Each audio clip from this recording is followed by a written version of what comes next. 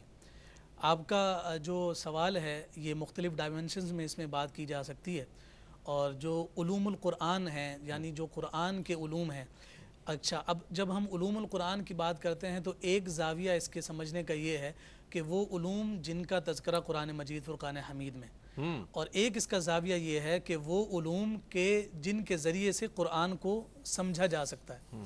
تو اگر ہم ان دونوں کی بات کرتے ہیں تو ہمیں پھر یہ چیز اس میں بنیادی طور پر نظر آتی ہے کہ اللہ رب العزت نے اپنے پاک کلام کو جس شان اور مرتبے کے ساتھ دنیا میں آقا کائنات صلی اللہ علیہ وسلم کے قلب اطہر پر نازل فرمایا، تو اس کو سمجھنے کے لیے ہمارے لیے اتنا کافی ہے کہ کسی بھی شخص کا کلام ہوتا ہے تو وہ ہر کلام جو ہے اپنے متکلم کے علم کا پتہ دیتا ہے۔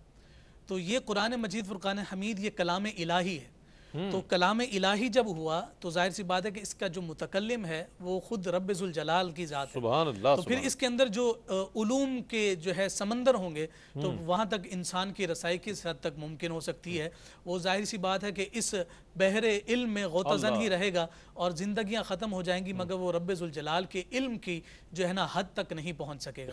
تو جب ہم قرآن کو سمجھنے کی کوشش کرتے ہیں تو پھر جو علوم فہرست کے ساتھ ہماری سمجھ میں آتے ہیں، کوئی آیت نازل ہوئی تو سب سے پہلے ہم اس آیت کے سبب نزول کی طرف جاتے ہیں کہ اس آیت کے نازل ہونے کا سبب کیا ہے، یہ باقاعدہ ایک پورا علم ہے۔ پھر اس کے بعد اس سبب نزول کے بعد ہم اس کی تفسیر کی طرف جاتے ہیں، تفسیر و تعویل پورا علم ہے۔ پھر اس کے بعد جو آیات ناسخ ہیں، جو آیات منسوخ ہیں، اس کو پورا ایک مطلب یوں پورا چیپٹر قرار دیا گیا، اور ہمارے بزرگان دین اور مفسرین نے اس پر پوری اپنی کتب تصنیف فرمائی کہ ناسخ اور منسوخ کا پورا علم جو ہے نا قرآن کو سمجھنے کے لیے بڑا لازم اور ضروری ہے۔ پھر اعجاز القرآن ہیں، پھر امثال القرآن ہیں، اسی طرح سے محکم اور متشابہ جو آیات ہیں ان کی جو بائیفرکیشن ہے، اوامر و نواہی ہیں، بالکل اس کا پورا علم ہے۔ اس کے ساتھ جو قصے قرآن مجید فرقان حمید نے ذکر کیے اس کے ذریعے سے جو پیغامات ہیں، تو یہ محکم اور متشابہ کے حوالے سے میں یہ عرض کروں کہ یہ محکم اور متشابہ کو اللہ رب العزت نے گویا اس انداز میں ذکر فرما دیا ہے کہ محکم وہ ہیں کہ جن کا جو پیغام ہے وہ بالکل واضح اور نمایاں ہے، جیسے توحید باری تعالیٰ ہے، اسی طرح سے انبیاء اور رسل کے قصے ہیں، اور اس طرح کی توحید اور رسالت کے بیان، توحید اور رسالت کا بیان، حلال اور حرام کے اوامر و نواہی، اور جو متشابہ ہیں جس کا پیغام واضح نہیں ہے اس کے بارے میں فرمایا کہ یہ وہ سر ہیں، یہ وہ جو ہے راز ہیں، اور جس پر فرمایا کہ یؤمنون بالغیب، تمہیں غیب پر ایمان لانا، عقیدہ آخرت کا اس کا تذکرہ ہے، مرنے کے بعد زندہ کیسے ہونا ہے۔ جہاں عقل کی انتہا ہو رہی ہے وہاں ان متشابہات کے علوم کا آغاز ہوتا ہے۔ کیا بات! اب اگر ہم اس کے دوسری ڈائمنشن سے ذکر کرتے ہیں، دوسرے زاویے سے بات کریں کہ علوم القرآن یعنی قرآن میں کن کن علوم کا ذکر ہے، جیسا کہ آپ نے ذکر کیا کہ سارے علوم اس میں جمع ہو گئے اور اس میں کوئی دو رائے نہیں۔ آقا کائنات صلی اللہ علیہ وآلہ وسلم کے قلب اطہر پر جو کتاب نازل ہوئی اس میں اللہ رب العزت نے تمام علوم کو جمع فرمایا۔ اس کے حوالے سے امام بہقی حضرت حسن بصری رضی اللہ تعالیٰ عنہ سے روایت کرتے ہیں کہ اللہ رب العزت نے 104 کتابیں نازل کی اور پھر ان میں سے 100 کا علم 4 میں جمع فرما دیا، تورات، زبور، انجیل اور قرآن مجید فرقان حمید۔ فرمایا پھر اس کے بعد تورات، زبور اور انجیل میں جو کچھ تھا وہ سارا بھی ملا کر ایک کلام پاک یعنی قرآن مجید فرقان حمید میں اس کو جمع فرما دیا۔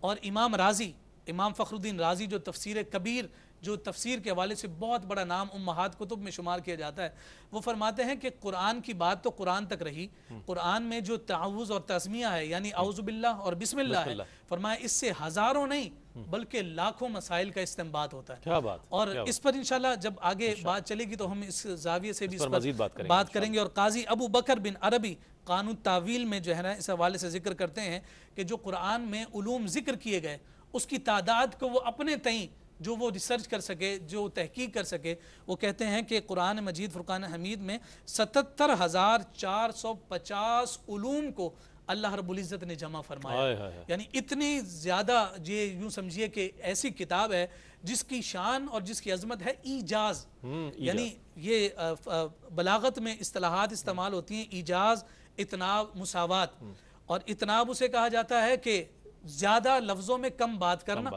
مساوات، برابر کے الفاظ ہوں، برابر کا پیغام ہو، اور اجاز یہ ہے کم لفظوں میں بہت زیادہ بات کر دیں. تو یہ بالکل اسی طرح سے قرآن مجید فرقان حمید میں جب یہ سارے علوم کو جمع کیا گیا تو اس کی شان ایجاز ہے. ایک ایک آیت میں سارے علوم کا جناب یوں سمجھیے کہ پورا فلسفہ کھول کر رکھ دیتا ہے. اور یقیناً قرآن مجید فرقان حمید کے اعجاز میں سے یہ اعجاز ہے کہ اسے اللہ رب العزت نے شان ایجاز عطا کیا کہنا ہے. ناظرین گرامی، اگلے سوال کی جانب بڑھتے ہیں، اور بہت اہم سوال آج کے اس موضوع کے حوالے سے. ڈاکٹر صاحب کیا فرمائے گا کہ ہر علم کے حوالے سے ایک مستقل کتاب ہوتی ہے اور اس کا انٹروڈکشن ہوتا ہے، اس کے قواعد و ضوابط ہوتے ہیں اس علم کے، اور پھر اس کی مبادیات ہوتی ہیں. قرآن کریم میں مختلف علوم کی تفاصیل موجود ہیں. میں چاہوں گا اس پر کچھ روشنی ڈالی. بسم اللہ الرحمن الرحیم. رب ادخلنی مدخل صدق واخرجنی مخرج صدق واجعلنی من لدنک سلطانا نصیرا.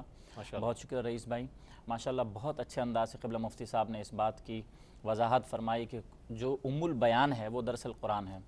جیسا کہ بعض بزرگان اس طریقے سے بھی فرماتے ہیں کہ هو المسک ما قرصته ويتزوى، کہ یہ تو ایسی کستوری کی پڑیا ہے کہ اسے جب اور جہاں سے کھولو ایک نئی مہک اور نیا علم آپ کا منتظر ہوتا ہے. تو اس طریقے سے اللہ رب العزت نے اپنے محبوب کریم آقا کو اس کتاب سے نواز کر کے بہت اہم انعامات کا وعدہ فرمایا ہے. دیکھیے بہت سارے علوم انعامات ہی ہیں، لیکن بات یہ ہے کہ this is not actually the book of text, this is not the book of philosophy, this is not the book of medical sciences. یہ تو دراصل جو کتاب ہے یہ فہم و ادراک کی کتاب ہے، یہ تو ہدی للناس ہے. تمام علوم کا منبع اس میں بے شک پیوست ہے، لیکن ایک شخص کے لیے جس وقت جس طریق سے علم کی، عمل کی، فہم کی، ادراک کی جس ترتیب پر ضرورت ہے یہ اس کے معیار پر مکمل پورا اترتا ہے. قرآن کریم کے حوالے سے جیسا کہ اللہ رب العزت کے حبیب یہ فرماتے ہیں ان اللہ یرفع بہذا الکتاب اقواما ویضع بہ آخرین. یہ ایک ایسی کتاب ہے، یعنی دیکھیے علوم کے حوالے سے آپ اس کو سائنس کے پلڑے میں یا جدید علوم کے پلڑے میں نہیں توڑ سکتے. ابھی تو ہو سکتا ہے کہ سائنس کے بعد بھی کوئی اور سائنس آ جائے، سائنس کے بعد بھی کوئی اور ایسے علوم آ جائیں جن کی قرآن کریم میں نشاندہی موجود ہو، لیکن ہماری عقل اور ہمارا ادراک اس کو نہ پہنچ سکتا. سر اگر آپ اجازت دیں تو ایک وقفے کی جانب بڑھ رہے ہیں، اور بہت عمدہ بات ارشاد فرمائی ڈاکٹر صاحب نے کہ یہ تو دور گزرنے کے بعد یہ تو تحقیق ہوتی رہے گی کہ قرآن میں کیا کچھ ہے. اس دور کے انسان جو ہے یہ بات ان پر مسخر ہوتی رہے گی، واضح ہوتی رہے گی، منکشف ہوتی رہے گی کہ قرآن میں کیا کچھ ہے. انسان آتے ہیں ایک محدود وقت کے لیے دنیا سے چلے جاتے ہیں، لیکن قرآن کا اعجاز یہ ہے کہ ہر دور میں انسانوں کے لیے اس میں ہدایت ہی ہدایت ہے، اور مختلف چیزیں ہیں کہ جو وہ پا سکتا ہے. ناظرین ایک وقفہ ہے، وقفے کے بعد لوٹیں گے انشاءاللہ. ڈاکٹر صاحب اپنے جواب کو مکمل فرمائیں گے، ہمارے ساتھ رہیے گا. روشنی سب کے، روشنی سب کے لیے. ناظرین آپ کا خیر مقدم ہے، اور آج علوم القرآن کے عنوان کے ساتھ ہم آپ کی خدمت میں حاضر ہیں. ڈاکٹر صاحب اپنے جواب کو مکمل فرمائیں تو انشاءاللہ اس کو مزید آگے لے کر چلتے ہیں. جی بہت شکریہ. قرآن میں ہو غوطہ زن اے مرد مسلمہ، اللہ کرے تجھ کو عطا جدت کردار. حضور اصل میں بات یہ ہے کہ بہت سارے علوم جو کہ اس وقت دنیا کے اندر اپنے آپ کو یوں سمجھیے کہ بہت سارے معاملات کا پیش خیمہ سمجھ رہے ہیں، وہ تمام کے تمام علوم قرآن کریم کے اندر باقاعدہ رزلٹ اورینٹڈ طریقے سے موجود ہیں. اب میں نے ایک عرض کیا تھا کہ قرآن کریم کی جو نالج ہے وہ بیسیکلی دو بنیادی نقطوں پر جو ہے مشتمل ہے. ایک وہ ہے جو ڈائریکٹ نالج ہے، اور دوسری یہ ہے انڈائریکٹ نالج. جو کہ انڈائریکٹ نالج ہے اس میں بہت سارے علوم پوشیدہ ہیں، اور گاہے بگاہے جیسے جیسے انسان اس کی ریویلڈ نالج کے اندر چلتا چلا جا رہا ہے ان علوم کو وہ مزید ایجادات میں لے کر کے ایکسپلینیشن کے ذرائع بتا رہا ہے. کوئی بھی نام دے دیجئے اس کو. اگر آپ واقعہ معراج اٹھا کر کے دیکھ لیجئے سبحان الذی اسری بعبدہ لیلا من المسجد الحرام، اگر اس معاملے کو اٹھا کے دیکھ لیجئے تو یہ واقعہ، یہ معاملہ قرآن کریم کی یہ آیت اپنی انتہا پہ نظر آتی ہے. سائنسداں مان تو گئے کہ ایسا معاملہ ہو سکتا ہے، لیکن ابھی اس کی جہد میں لگے ہوئے ہیں کہ اس معاملے کی ترتیب اور تعویل کس طریقے سے ممکن ہے، لیکن یہ ہوا ہے. اگر دوسری جانب دیکھتا ہوں، قرآن کریم نے کہا تھا کہ ہم نے جس چیز کو پیدا کیا جوڑی میں پیدا کیا. پودے کو کوئی شخص میل اینڈ فیمیل میں ماننے کے لیے تیار نہیں تھا، لیکن آج کی سائنس آپ کو بتا رہی ہے کہ پودے کے اندر بائسیکچول کیپیسٹی موجود ہوتی ہے. ہم صرف مرد و زن کے اندر فرق کر رہے تھے. اسی طریقے سے ایسٹرونالوجی کی طرف اگر آپ چلے جاتے ہیں، وَالشَّمْسُ تَجْرِي لِمُسْتَقَرٍّ لَهَا، یعنی یہاں پر بھی وہ اس کی ترتیب کے حوالے سے بتا رہا ہے.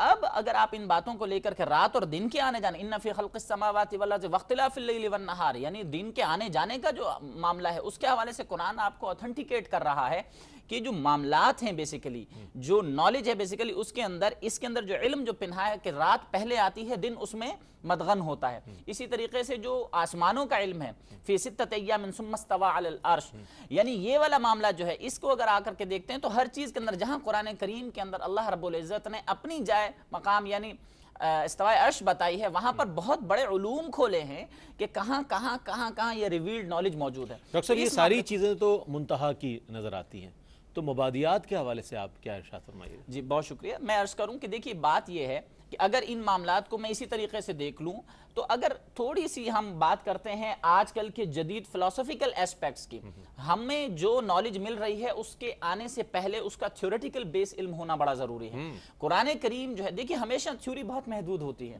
جب آپ اس کی ایکسپلینیشن میں جاتے ہیں جب آپ اس کو بریف کرتے ہیں تو وہ انہینس ہوتی چلی جاتی ہیں. سیم دا کیس قرآن کریم ایکچولی وہ تھیوریز دے رہا ہے، وہ قوانین دے رہا ہے. اس وقت میری نالج کے مطابق جو میں نے ایک لاسٹ ٹائم ایک ریسرچ آرٹیکل پڑھا کہ دنیا میں جو جدید تھیوریز ہیں جو ریولوشن کا باعث بنی ہیں، جو اتنی ترقی کا باعث بنی ہیں، کوئی 327 تھیوریز ایسی ہیں جس کے اندر نیوٹن لا آف ڈائنامکس بھی موجود ہے، نیوٹن کی تمام تھیوریز موجود ہیں، every action is equal to its reaction کی تھیوری بھی موجود ہے. یہ بھی قرآن کریم کے تمام علوم سے لیا گیا ہے. تو اگر آپ ان تمام علوم کو دیکھتے ہیں تو اس کا منبع کیا ہے؟ قرآن کریم ہے. میں ایک چھوٹی سی بات اس میں مزید عرض کروں کہ یہ کتاب جو اللہ کے حبیب یہاں لے کر کے آئے تو کیا ان 23 سالہ دور کے اندر کون سا انقلاب آیا تھا؟ یہ علمی انقلاب تھا، اصل میں کوئی اور انقلاب نہیں تھا. اور اس علمی انقلاب کی وجہ سرکار دو عالم صلی اللہ علیہ وسلم کی ذات، صادق و امین ذات. اور امین کیا چیز، کون سی امانت آپ کے پاس موجود تھی؟ یہی کلام سرکار کے پاس موجود تھا. یہی ایک نالج جو ہے واحد وجہ بنی اس دنیا میں اس قدر ریولوشن کی. دیکھیے قرآن کریم کے حوالے سے اللہ رب العزت کے حبیب فرماتے، میں نے حدیث پڑھی بھی تھی کہ اس کتاب کی وجہ سے اللہ بہت سے لوگوں کو سربلندی عطا فرمائے گا اور اسی کتاب کی وجہ سے لوگوں کو پستی میں بھی مبتلا کر دے گا. جو لوگ اسے چھوڑ دیں گے وہ یقیناً پستی میں پڑ جائیں گے. تو قرآن کریم تو ایک جمع العلوم فی القرآن لک تقاصر عنہ افہام الرجال، یہاں پر انسان کا ذہن پہنچ ہی نہیں سکتا، انسان کا ذہن ادراک ہی نہیں کرتا.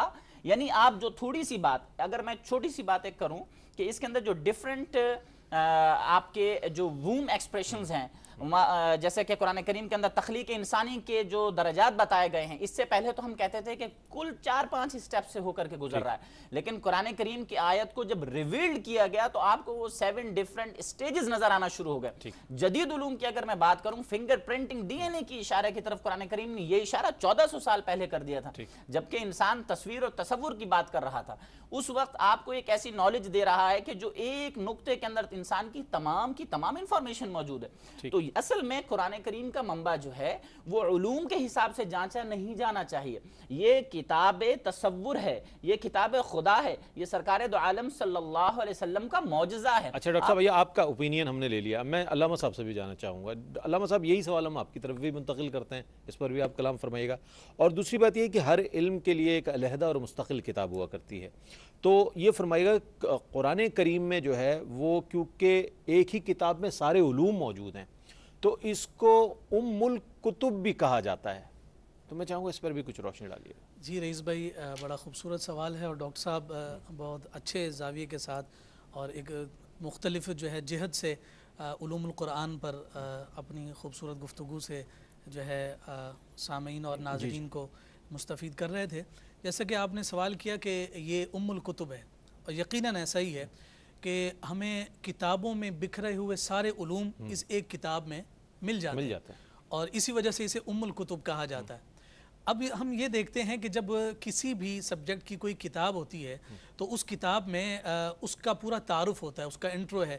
جناب میتھمیٹکس ہے تو اس کے فارمولاز کیا ہیں، میتھمیٹکس کس کو کہتے ہیں، پھر اس کے بعد اس کے ارتقائی مراحل کو طے کیا جاتا ہے، پھر اس کے بعد جا کے رزلٹ کی بات آ رہی ہوتی ہے. اسی طرح ہر علم کو آپ دیکھ لیں تو آپ کو یہی چیزیں نظر آ رہی ہیں. بالکل. لیکن قرآن مجید فرقان حمید میں اگر آپ یہ کہیں کہ جناب حساب کتاب بتائیے کہ حساب میتھمیٹکس کا ذکر کہاں ہے، تو مبادیات تو آپ کو نہیں ملیں گے.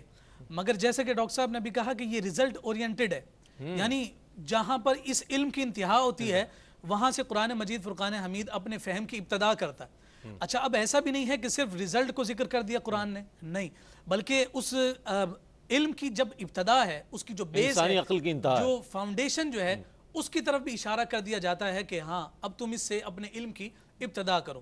بہت ساری قرآن مجید فرقان حمید کی آیات بھی اس حوالے سے ہمیں ملتی ہیں. جیسا کہ ہم معیشت کو دیکھتے ہیں, اکنامکس ہمارے سامنے نظر آتی ہے, تو قرآن مجید فرقان حمید نے ذکر کیا اوف الکیل والمیزان. اسی آیت سے جناب آپ یوں سمجھیں کہ یہ بیس بنی اور اس پر پوری آپ کی معیشت کھڑی ہوگی. پھر اس کے بعد جب تصوف کی بات کرتے ہیں کہ جناب یہ تصوف کیا ہے, تو قرآن نے کہا ان اللہ یحب المحسنین. اب جب ان محسنین کی تعریفات کو کھولنا شروع کیا تو پورا تصوف کا علم ہمارے سامنے آ گیا. پھر فرمایا یہ جو فن شعری ہے, قرآن شاعری نہیں ہے, مگر اس شعری کی بنیاد کہاں ہے, وَالشُّعَرَاءُ يَتَّبِعُهُمُ الْغَاوُونَ. پھر اسی طرح سے فرمایا علم نجوم کی بات آ گئی, علم سیاحت کی بات آئی. سیاحت کس کو کہا جائے گا, سیاحت ہوگی کیسے, فرمایا سیرو فی الارض, زمین پر گھومو پھرو, اللہ رب العزت کے جناب علامات کو, اللہ رب العزت کی جو قدرت کے شاہکار ہیں, مناظر ہیں, ان پر نظر کرو, یہی تمہاری علم سیاحت بن جائے گا. علم کاشتکاری ہے جس کے ذریعے سے جناب انسان بھی غذا لیتا ہے, دیگر جناب زمین پر رینگنے والے جانور بھی غذا لیتے ہیں, چوپائے بھی غذا لے رہے ہیں. اس کاشتکاری کی ابتدا کر دی اَأَنْتُمْ تَزْرَعُونَهُ أَمْ نَحْنُ الزَّارِعُونَ. اور پھر اس کے بعد علم ہنسا کی بات کی جائے, فرمایا انطلقوا الی ظل ذی ثلاث شعب. پھر اس کے بعد جب علم وصیت کی ابتدا, جو علم وصیت کو جو ہے اللہ رب العزت نے فرمایا الوصیۃ للوالدین والاقربین, اس وصیت کے ذریعے سے پورا وہ اس کا چیپٹر کلوز کر دیا, ابتدا بھی مل گئی اور رزلٹ بھی اس کا ذکر کر دیا گیا. پھر علم طب کی بات ہوئی. اب یہ دیکھیے علم طب کا کتنی بڑی خوبصورت بات, پوری آپ کو بایولوجی ہو یا میڈیکل سائنسز آپ کے سامنے نظر آتی ہے, اور آپ کو آج کل سب سے زیادہ گنجلک جو علم نظر آتا ہے وہ علم طب ہے, لیکن قرآن نے اس کی ابتدا ذکر کر دی, فرمایا کلوا واشربوا ولا تسرفوا.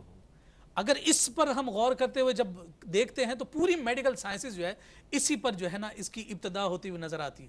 علم استدلال کی بات کر لیں, لو کان فیہما آلہۃ الا اللہ لفسدتا.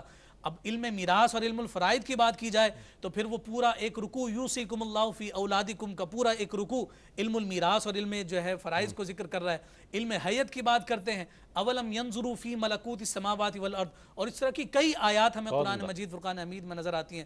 علم الامثال کی بات کریں, ان اللہ لا یستحیی ان یضرب مثلا ما بعودۃ فما فوقها. گویا یوں سمجھیے کہ جہاں پر جو ہے نا انسان کی عقل کی انتہا ہوتی ہے وہاں تک بھی یہ قرآن پہنچاتا ہے, اور اس انتہا تک پہنچنے کے لیے جو ابتدا کی ضرورت ہے قرآن اس ابتدا کی جانب بھی اشارہ کر دیتا ہے. فرمایا تمہیں کہیں بھی بھٹکنے کی ضرورت نہیں پیش آئے گی, تمہیں اپنے علم کی ابتدا کرنی ہے تب بھی قرآن کو دیکھو, اور اس علم کو کہاں تک پہنچانا ہے اس انتہا کو بھی دیکھ لو. فرمایا ابتدا اور انتہا قرآن نے ذکر کر دی, اور پھر اس کے بعد فرمایا کہ لعلکم تتفکرون, درمیان کے جو سارے علوم ہیں یعنی اسے ابتدا سے انتہا تک جو پہنچانا ہے اس میں پھر تفکر کرو, تدبر کرو, اور پھر قرآن کے اس نور سے فیض حاصل کرتے چلے جاؤ. یہ سارے علوم تمہاری جو ہے نا گود میں آ جائیں گے, تمہاری دسترس میں آ جائیں گے جب تمہارا تعلق قرآن کے ساتھ وابستہ اور مضبوط ہو جائے گا. واہ واہ واہ, جب قرآن کے ساتھ تعلق اور رابطہ مضبوط اور مربوط ہو جائے گا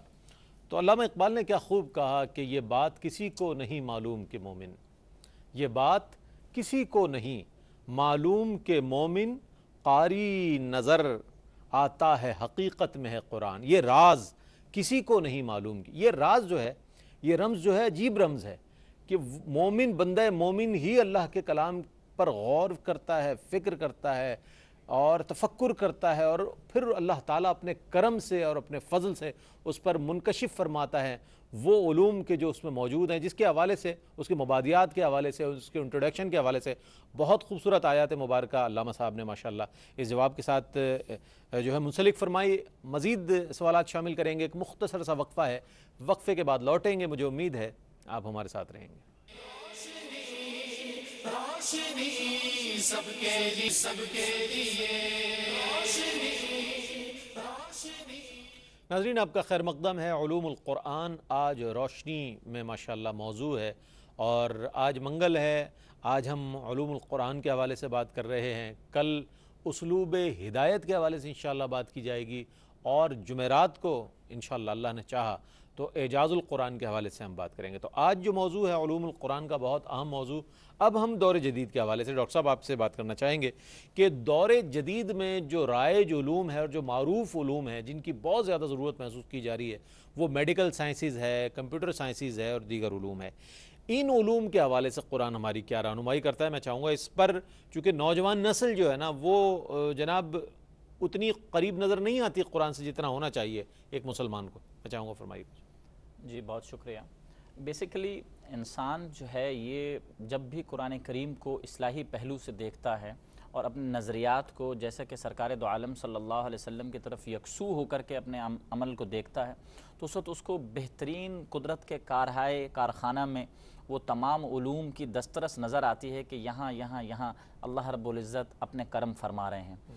دیکھیے بات یہ ہے کہ ہم نے بہت ساری چیزوں کو سبب کے اعتبار سے سوچنا شروع کر دیا ہے، جبکہ ہماری نگاہ اس وقت اپنے علم کے اوپر تو ہے، اپنے عمل کے اوپر تو ہے، لیکن مسبب الاسباب سے ہٹ رہی ہے.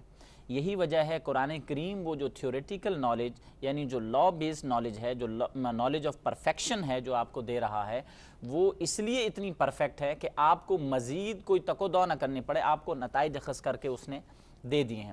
مثال کے طور پہ اگر میں چھوٹی سی ایک بات کروں کہ اگر دنیا کے اندر جو قوانین موجود ہیں اس وقت، جیسے کہ السن بالسن والجروح قصاص کے حوالے سے جیسے کہ چھٹے پارے میں آتا ہے، جتنے بھی قوانین مرتب کیے گئے ہیں، آج بھی اگر ان قوانین کو اٹھا کر کے موازنہ شروع کر دیا جائے قرآن کریم کے ساتھ تو آج بھی جو سزائیں اور جو ترتیبیں قرآن کریم نے مقرر کی ہیں ان کی ترتیبیں اور سزائیں اس قسم کی ہیں ہی نہیں، وہ اس حساب سے چل ہی نہیں سکتے. یعنی اصلاح معاشرہ کے حوالے سے جو قوانین قرآن کریم نے دیے ہیں وہ آج تک بھی اس قسم کا معاشرہ نہیں بنا سکتے. ٹھیک ہے ڈاکٹر صاحب، دیکھیے میڈیکل سائنسز اور کمپیوٹر سائنسز کے حوالے سے جو رہنمائی حضور میں اسی جانب آ رہا ہوں.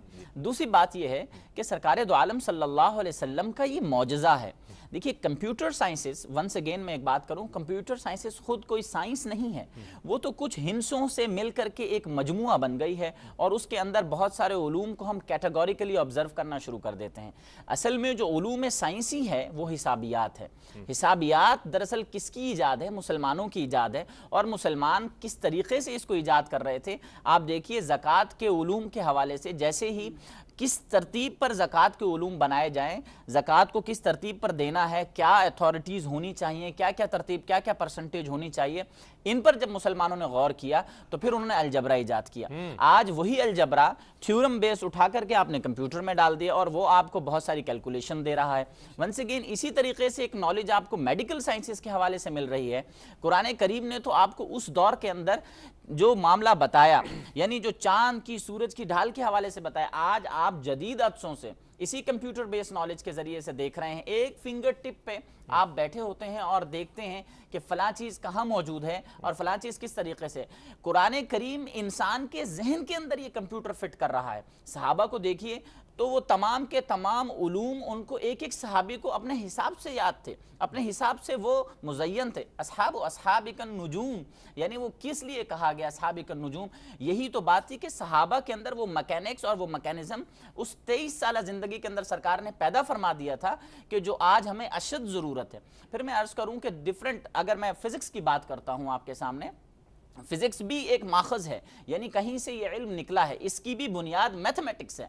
اگر میں بہت سارے علوم کو لے لوں تو ان تمام علوم کی بنیاد میتھمیٹکس ہے، اور صرف اگر میتھمیٹکس کو میں لے لوں تو اس علم کی بنیاد امام جعفر صادق ہیں، اور اگر امام جعفر صادق کو لے لوں تو یہ آپ اہل بیت اطہار اور سرکار دو عالم صلی اللہ علیہ وسلم کے خانوادہ ہیں. تو یہی ایک ترتیب جا کر کے جڑتی ہے ان علوم کے ساتھ میں کہ جتنے بھی علوم میتھمیٹیکلی ہوں، کیمسٹری ہوں، سپر مولیکولر کیمسٹری ہوں، نیوکلیئر سائنسز بیسڈ ہوں یا ایٹامک بیسڈ ہوں، یعنی قرآن کریم تو آپ کو کوانٹم نمبرز کے حوالے سے، یعنی پیکٹس آف انرجی کے حوالے سے، یعنی جو ایٹم سے بھی چھوٹا مادہ ہے، مسقال کی بات کر رہا ہے آپ کے سامنے. یہ جو انفارمیشن قرآن کریم آپ کو دے رہا ہے، یہ انفارمیشن انتہا ہے انسان کے علوم کی.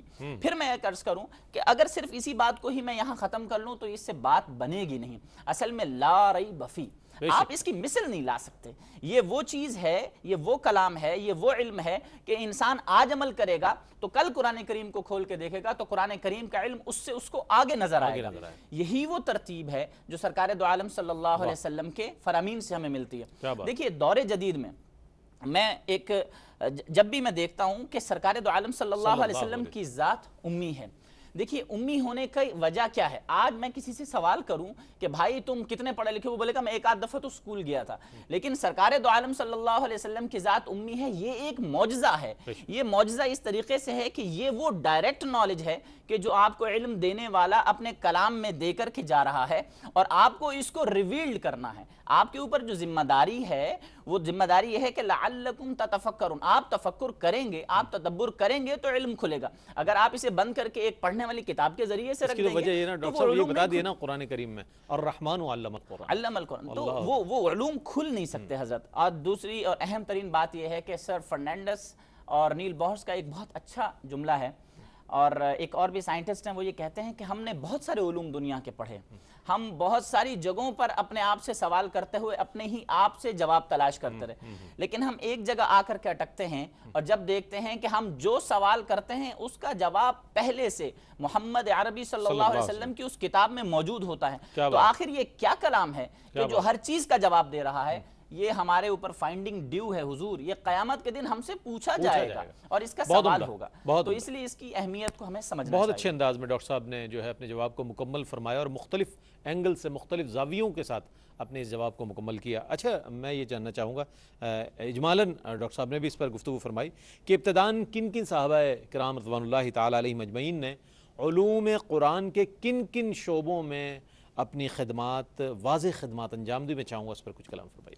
جی رئیس بھائی، بڑا خوبصورت سوال ہے، اور اس حوالے سے جب ہم دیکھتے ہیں کہ قرآن کی حفاظت جو آج تک موجود ہے، جو اللہ رب العزت کی جانب سے تکوینی امر ہے، اور انا نحن نزلنا الذکر و انا لہ لحافظون کی عظیم صداقت کا وہ جھنڈا جو ہے آج بھی لہرا رہا ہے. تو یہ وہ عظیم ہستیاں تھیں جنہوں نے براہ راست حضور علیہ الصلوۃ والسلام سے اکتساب کیا، پھر اسے اپنے پاس محفوظ کیا، اور پھر اس کے بعد اسے مزید آگے بڑھاتے رہے، اور آج ہم یہاں بیٹھ کر ان علوم القرآن کو قرآن مجید فرقان حمید کے اعجاز کے طور پر ذکر کر رہے ہیں. تو ہم یہ دیکھتے ہیں کہ اللہ رب العزت کے پیارے حبیب صلی اللہ علیہ وسلم پر آیات جو ہے نا نازل ہوتی ہیں، حضور علیہ السلام اس کی تلاوت فرماتے، اور اس کی تلاوت فرمانے کے بعد ان سے جو مسائل کا استخراج اور استنباط ہوتا وہ صحابہ کو سمجھا دیتے.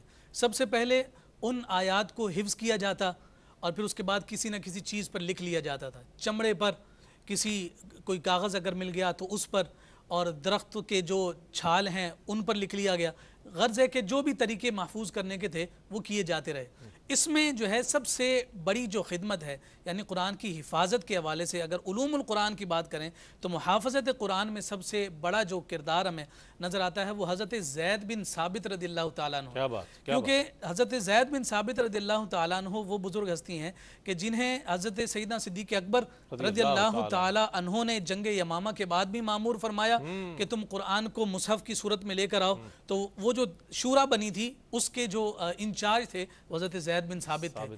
پھر اس کے بعد سیدنا عثمان غنی رضی اللہ تعالیٰ عنہ نے جب اس مصحف کی نقول بنا کر جو ہے نا جہاں جہاں تک سلطنت اسلامیہ موجود تھی وہاں بھجوائیں، تو اس وقت بھی اس کام کے جو انچارج تھے وہ حضرت زید بن ثابت رضی اللہ تعالیٰ عنہ تھے.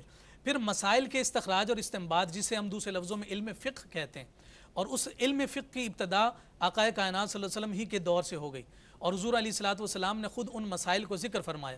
ان کو جنہوں نے سمیٹا اور انہیں سمیٹ کر اپنے قلب میں جذب کیا اور پھر اس کو حفاظت کے ساتھ آگے منتقل کیا، ان میں 4 ہستیاں ایسی ہیں جنہیں ابادل اربع بھی کہا جاتا ہے، یعنی 4 عبداللہ نامی عظیم ہستیاں.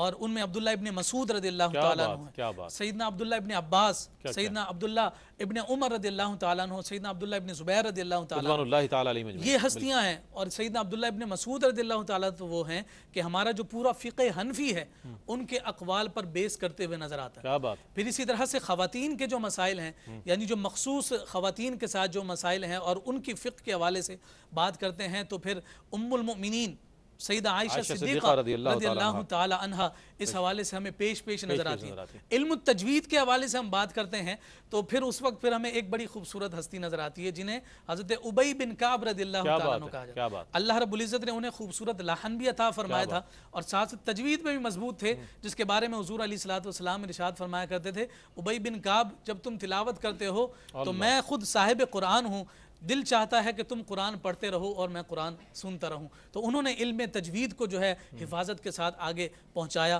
اور اس طرح کے اور بہت سارے صحابہ کرام رضوان اللہ تعالیٰ علیہ مجمعین کی خدمات ہیں جو حضور علیہ الصلوۃ والسلام کے دور میں اور پھر اس کے بعد صحابہ کرام سے منتقل ہوتے ہوئے پھر تابعین اور تبع تابعین، اور یہ پورا سلسلہ چلتے چلتے آج ہمارے پاس محفوظ حالت میں بہت شکریہ ادا کرنا چاہوں گا علامہ صاحب تشریف لائے، ڈاکٹر صاحب آپ تشریف لائے۔ ناظرین، علوم القرآن کے حوالے سے بات ہوئی۔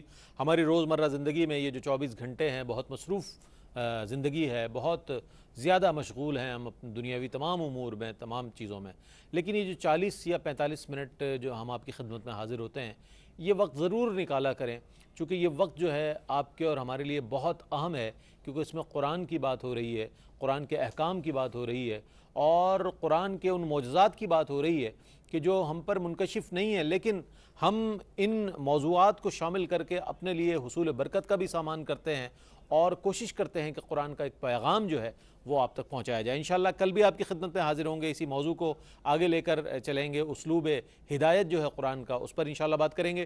کل تک کے لیے اپنے میزبان محمد رئیس احمد کو اجازت دیجیے، اللہ حافظ۔ روشنی سب کے لیے، روشنی روشنی سب کے لیے، روشنی روشنی سب کے لیے، روشنی روشنی